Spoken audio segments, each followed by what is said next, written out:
Hello, good morning, Moses class. Okay, before our start to study, prepare your heart. Now we want to pray. Let's pray. Lord Jesus, we say thank you for your blessing. Now we want to start our lesson. Please bless us. In the name of Jesus Christ, we pray to you. Amen. Topik kita hari ini gerejaku yang kudus. Apa itu gereja? Tentu kita sudah tahu gereja. Nah, di sini ada dua pengertian dari gereja. Yang pertama, bangunan, terus secara fisik. Yang kedua, tentu orang-orang percaya disebut dengan gereja atau bait Allah. Ya, yang pertama, menguduskan bait Allah. Rasul Paulus mengatakan bahwa tubuh setiap orang percaya adalah bait Allah. Mengapa disebut bait Allah? Tentu karena Roh Kudus berdiam di dalam setiap tubuh orang percaya, sehingga tubuh kita dikatakan bait Allah, ya. Nah, bait Allah tentu pertama sekali dibangun oleh Raja Salomo.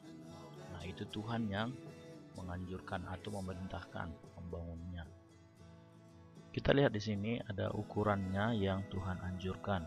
60 hasta, lebar 20 hasta, dan tinggi 15 hasta. Jadi, bait Allah ini dibagi menjadi 3 ruang utama, yaitu yang paling depan disebut halaman, ruang tengah disebut dengan ruang kudus, dan ruang paling belakang disebut ruang maha kudus, yang hanya dimasuki 1 kali setahun oleh imam besar. Nah, imam ini tentu adalah pemimpin ibadah, ya. Imam adalah wakil Allah untuk manusia dan wakil manusia untuk Allah. Nah, mereka bertugas menyampaikan kurban. Nah, sampai pada zaman Tuhan Yesus, bait Allah juga tetap menjadi pusat ibadah. Lukas 2 ayat 41, dan kamu lihat nanti sini, ya. Nah, bait Allah dibangun dengan tata ruang yang terdiri dari beberapa tingkat. Nah, ada ruang maha suci sebagai tingkat paling atas. Kemudian hanya boleh dimasuki oleh imam besar 1 kali dalam setahun, karena di ruang inilah Allah berdiam, ya. Kemudian ruang suci hanya boleh dimasuki oleh para imam, sedangkan ruang depan yang disebut halaman itulah tempat orang-orang Yahudi beribadah. Jadi ada pemisahan-pemisahan, ya. Tujuannya tentu ada, ya, supaya tidak bercampur baur. Nah, yang kedua, tubuhmu adalah bait Allah. Tubuh adalah bait Allah, artinya apa? Roh Allah tinggal di dalam diri setiap orang percaya kepada Tuhan Yesus. Oleh karena gereja adalah persekutuan orang percaya yang menjadi milik Tuhan Yesus Kristus. Nah, gereja tentu menjadi rumah Allah, ya. Nah, tentu jika tubuh kita kotor oleh dosa, maukah Allah berdiam di sana? Tentu tidak, ya, karena Allah itu suci adanya. Allah itu menginginkan dan mau tinggal di dalam yang suci juga. Nah, maka dari itu kita harus apa?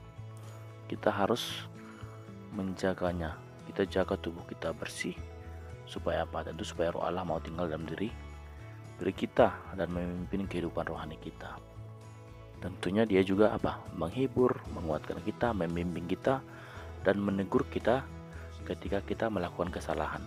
Nah, bagaimana cara kita untuk merawat bait Allah atau tubuh kita? Tentu yang pertama, menerima, mencintai, dan menghargai diri sendiri, ya. Kenapa? Karena itu anugerah dari Tuhan. Yang kedua, menjadi manusia baru, meninggalkan cara hidup lama. Kemudian yang ketiga, hidup kudus berarti terhindar dari tentu rokok, narkoba, dan minuman keras, serta pergaulan bebas. Yang keempat, menjaga setiap perkataan yang keluar dari mulut. Ya, kamu pasti tahu apa itu yang baik dan apa yang tidak baik. Yang kelima, menjaga hati, pikiran, dan perbuatan. Tentu tetap tertuju kepada Tuhan. Ya, sebagai penjelasan teks Alkitabnya, dalam 1 Samuel 2 ayat 11 sampai 26. Di sana diceritakan tentang Hofni dan Pinehas. Siapa itu Hofni dan Pinehas? Adalah anak Imam Eli. Nah, mereka juga mewarisi jabatan imam, tentu dari ayahnya, karena mereka keturunan dari imam, ya, dari suku Lewi tentunya. Namun kelakuan mereka sangat berbeda dari ayahnya. Mereka dikatakan melakukan yang jahat di mata Tuhan. Ya. Kemudian mereka gagal menjaga kekudusan bait Allah dalam tubuh mereka. Kegagalan ini apa? Kita lihat yang pertama, mereka melakukan fungsi keimaman hanya sebatas ritual, ya kan? Banyak orang sekarang seperti itu, melakukan ibadah hanya sekedar ritual, tidak mengimaninya, tidak menikmatinya begitu. Nah, mereka tamak dan rakus. Ya, kamu akan membaca kembali lagi nanti. Kemudian apa lagi? Mereka hidup secara amoral. Maksudnya bagaimana? Iya, amoral ini mereka tidak bermoral gitu ya. Mereka tidak dapat menjaga kekudusan bait Allah dalam diri mereka. Mereka justru apa? Melakukan perzinahan dan tidur dengan banyak perempuan. Wah, ini sangat luar biasa ya. Mereka menajiskan bait Allah. Tapi kita akan lihat contoh dari seorang muda atau pemuda yang senantiasa menjaga kudusan, yaitu dalam Daniel 1 ayat 6 dan 20. Nah, mereka adalah tentunya bangsa Israel yang dibuang, ditawan, yang dibawa ke mana? Ke Babel. Ya. Nah, Daniel dan kawan-kawannya mereka berketetapan untuk tidak menajiskan diri. Dengan apa? Dengan tidak memakan minuman dari meja raja. Kenapa mereka tidak memakan? Karena memang makanan raja dan minuman raja itu makanan yang sudah dipersembahkan kepada dewa-dewa. Kemudian makanan yang sudah bercampur dengan darah. Kemudian minumannya adalah minuman-minuman yang keras seperti anggur begitu ya. Jadi mereka tidak mau, mereka tetap menjaga kekudusan, menjaga kesucian. Nah, ini perlu kita contoh seperti Daniel dan teman-teman. Nah, kita sebagai remaja, kita dituntut untuk apa? Memiliki karakter seperti Daniel dan kawan-kawan yang mampu menjaga kekudusan